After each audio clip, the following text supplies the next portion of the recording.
You ready, Uncle? We're ready. Yep. I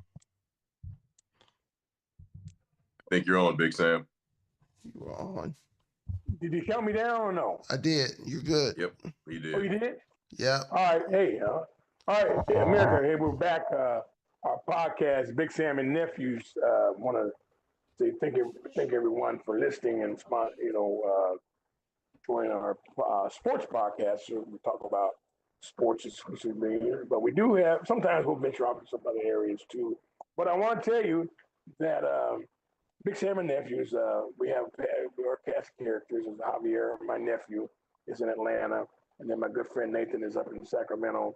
I live in Fresno, California, and Big Sam and Nephews is also sponsored by My Guy Market at 504 East Belmont Avenue in Fresno, California. And the owner of My Guy Market is Ford Sanchez, and the cook Eddie. I saw Eddie about 2 weeks ago. I ran into him. He was actually right at the ballpark, so we're doing well. So hopefully Eddie will be back and he'll be making them. I miss the classics. Glad to hear that Eddie is doing well. I was waiting for that. That's good. Yes, he's back and back. And also, Big Sam Nephews is also sponsored by Fresno Social Sports, where adults come to play and they connect and they have fun and they are building a community one game at a time. And actually, what Fresno Sports really does is they do a lot of adult games. They have kickball now. What's that very popular game, Sam, that you can't remember the name of? Oh, pickleball. Yeah. Pickleball. You didn't America, Big Sam hates pickles. He can't stand pickles, and I think that's why it took him a long time to remember pickleball that I don't think we had when we were young people. Right. So what's today's topic, Big Sam? We're going to talk about the NBA playoffs, man. What a surprise! Yeah, imagine that. I want to say right here, right now, I what's the word? Caved. Now, I didn't realize that the Knicks were 14-0 in the playoffs. Had I paid attention and known that, there's no way I would have picked San Antonio. But I listened to, it was Javier, who knows the game, said, man, they barely beat Cleveland or something like that.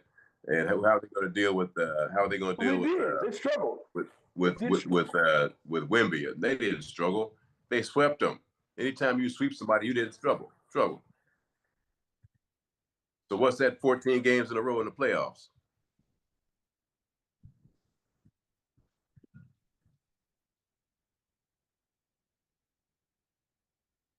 You know, they had trouble with Atlanta. And what about Cleveland? I guess that was the conference finals or something. That wasn't a sweep. What was it? 7 games or what? So how many games did they get it in?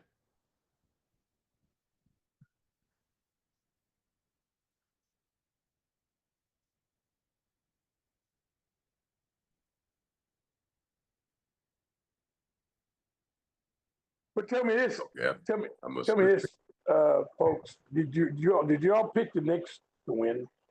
Was the Knicks initially your pick to win? Or my pick?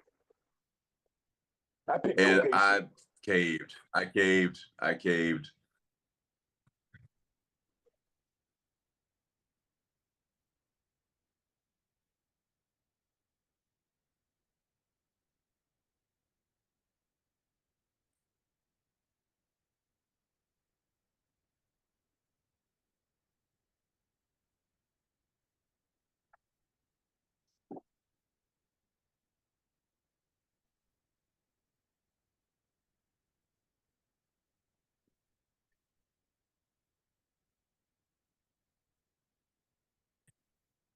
But how long has he veteran? How long has he been in the league? I'd never heard of him until this year. Okay. I don't follow the NBA like I should. But see, here's what, like the Amazing Mets. Now, you weren't around, Javier. I picked the Amazing Mets. I was a little guy. Because they had the spark. And when you have the spark, and you're just dominating playoff series, you got the magic. There's just sometimes people sum it up with it was their year kind of thing, you know. And Well, I guess we could say also that this was the Knicks' year. San Antonio's very young. They're very young They with are. no playoff experience. You None know, at all. now hindsight's 2020. I can sit here and play armchair quarterback, but had I known all that ahead of time, I think I would have gave New York a harder look.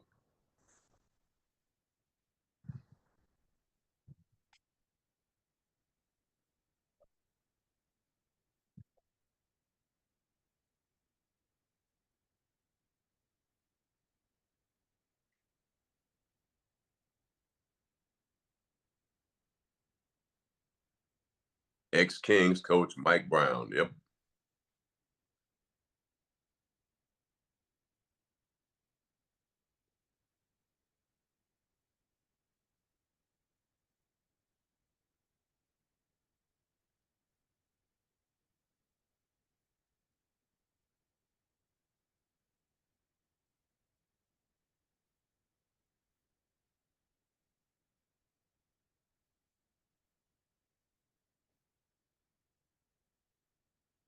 Aaron Fox. Yeah, he did. I remember that.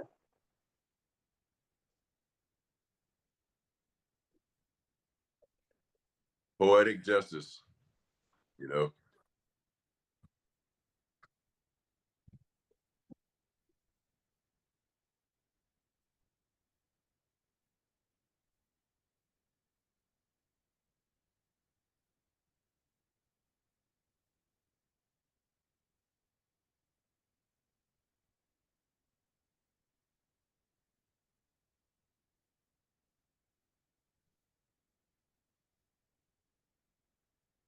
Barkley, that's exactly it. Barkley and then Shaq said that was the dumbest game I've ever seen. You don't come down and take a bunch of quick threes. You know, you work the clock, you work the play, and you don't get layups every time. But hey, there's such a thing as a 10-footer or something from inside the key. You know.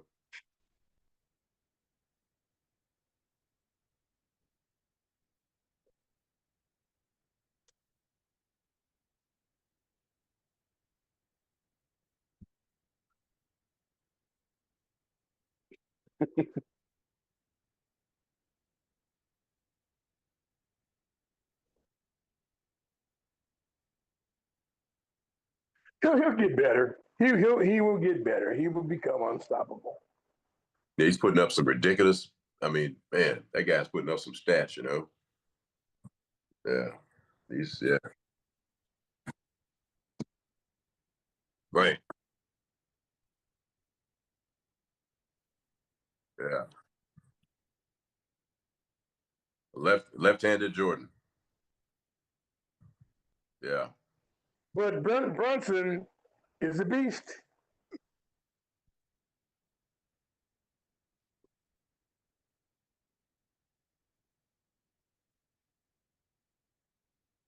Right. Trade him away to New York, and now he's a star. He may be one of he yeah, he got Chris and Porzingis is not even Porzingis is on. I've seen where Porzingis is playing for the Kings now. Like, what? Hey, Javier, you might know this.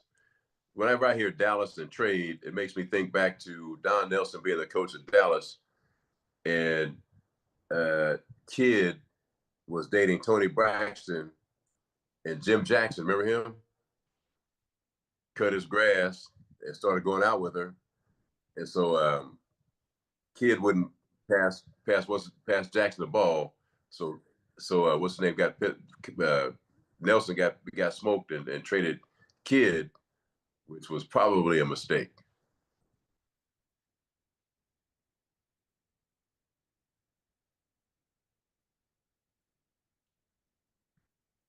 And Jackson was a good player, but I mean, Kid's going to end up in the Hall of Fame if he's not already in. And Jackson was a good player, Yeah, right? he is.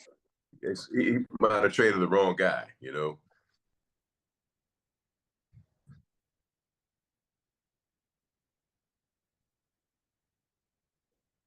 Wow, I didn't know that. Jim Jackson had a good pro. He had a great college career and a good pro career. Not a Ohio great. State, I think. Yeah, Ohio State where he went. You can. He had a body on him too. He could play some defense too.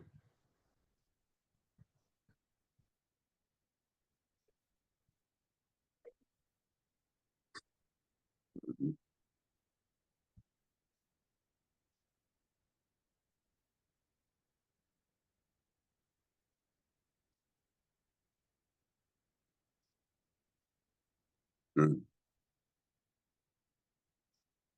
Is that because they were trying to find the next Jordan or something?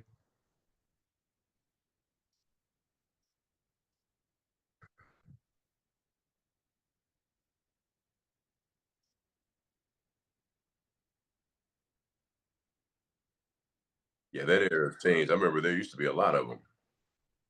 It would get you 18 or 20.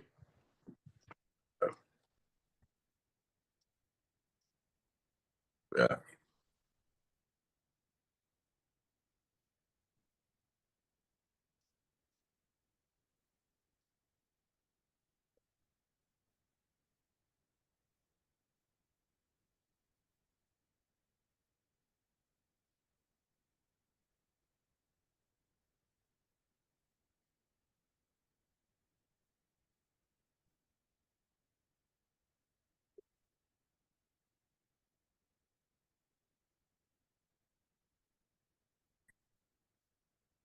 He was good. Played a long. I think he played like 15 years in Dallas or something. Oh, more 20 years. Wow. Yeah.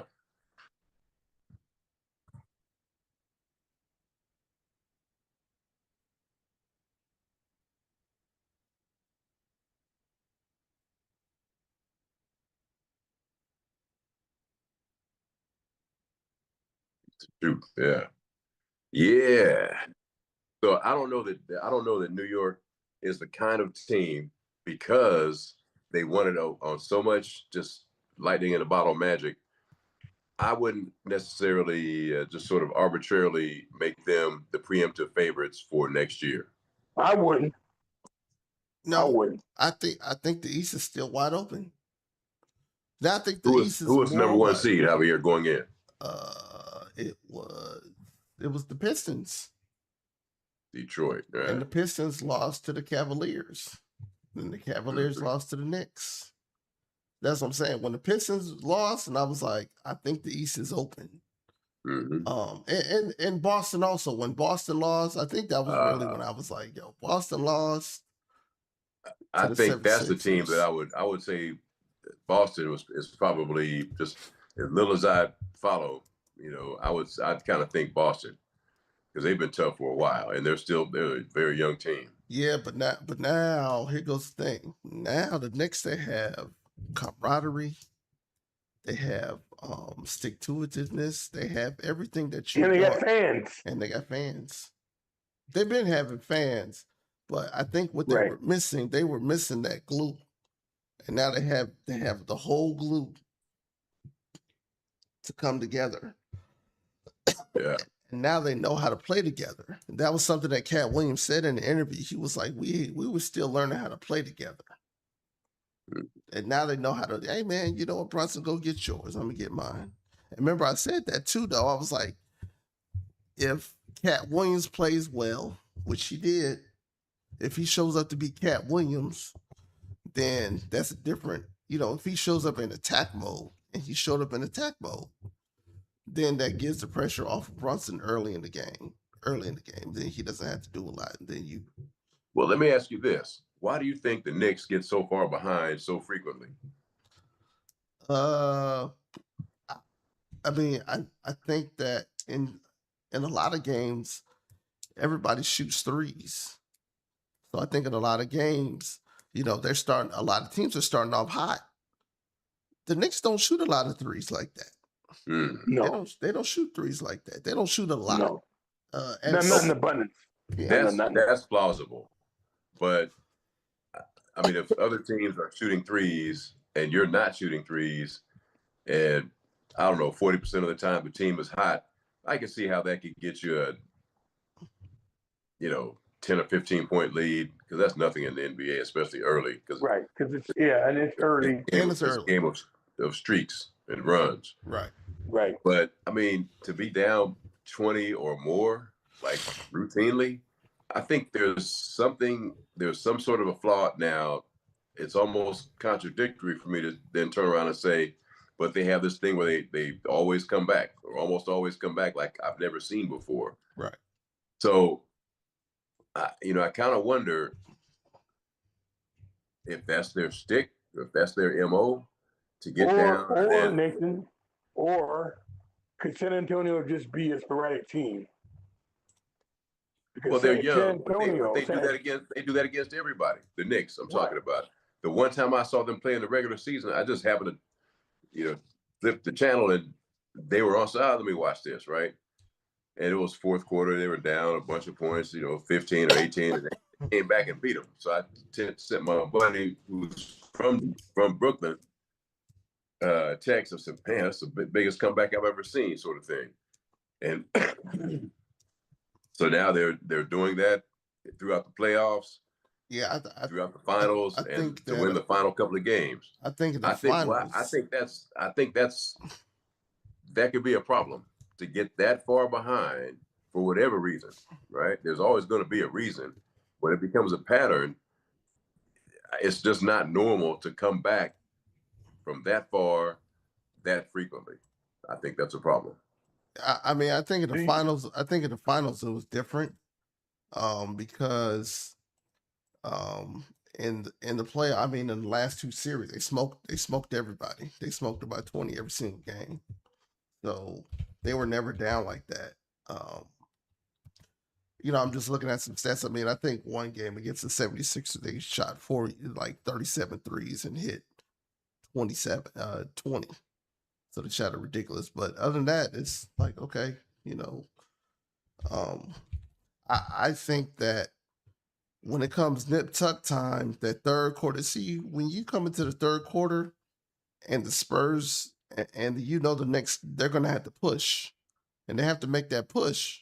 Okay, we're down 15. Let's get 5 points real quick. You only need like one or two stops. Now you're down 10. That's only a couple of buckets, right? Like, even if you're doing twos, that's only, so they had to, I think the Spurs had to learn how to manage the lead. Hey, let's go on ahead, work the clock, move the ball. If it's